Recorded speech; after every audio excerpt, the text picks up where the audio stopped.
श्रीमद् सुख सागर अध्याय 13 मुनि नारद जी द्वारा संन्यास आश्रम के गुण बताना। नारद जी बोले, हे राजन, 75 अथवा इससे कम वर्ष की आयु में जब संसार के समस्त भोगों से मन बिल्कुल अलग हो जाता है, पुरुष को संन्यास आश्रम में प्रवेश कर लेना चाहिए।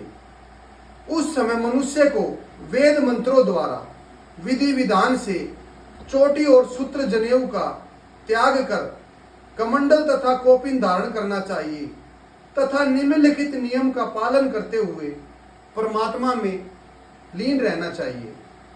सदैव प्रभु के ध्यान में भजन में लगे रहने चाहिए। दंड कमंडल के अतिरिक्त अपने पास कुछ नहीं होना चाहिए। जड़ द्रव्य और चैतन्य रूपी स्त्री माया से कभी भी स्वपन में प्रेम नहीं करना चाहिए। कभी एक स्थान पर एक दिन से अधिक नहीं रुकना चाहिए।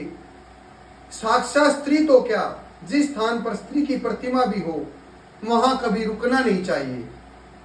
अकेले रहकर कभी किसी का संग नहीं करना चाहिए। नगर में केवल भिक्षा के लिए ही जाना चाहिए। एक स्थान पर एक दिन रुकना और ना ही अपने लिए कोई मठ आदि बनाना चाहिए।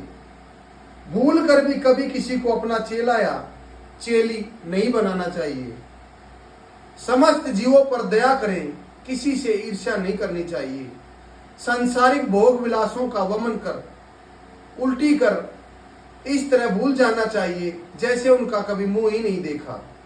सदैव प्रसन्नचित रहकर प्रभु का स्मरण करते हुए उनमें लीन रहना चाहिए। बुराई स्तुति अथवा सुख दुख को सदैव एक समान जानकर किसी को अपना मित्र या शत्रु नहीं बनाना चाहिए। द्रव्यों को दुख का द्वार समझकर सदैव उनसे दूर रहना चाहिए। हलवा पूरी पकवान या रूखा सूखा जो भी मिले उसे ही प्रभु का प्रसाद समझकर उसको खा लेना चाहिए, उसका सेवन करना चाहिए।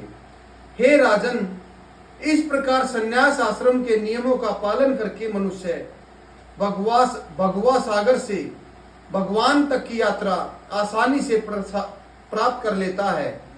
फिर 84 लाख योनियों में जन्म लेकर कष्ट नहीं उठाता।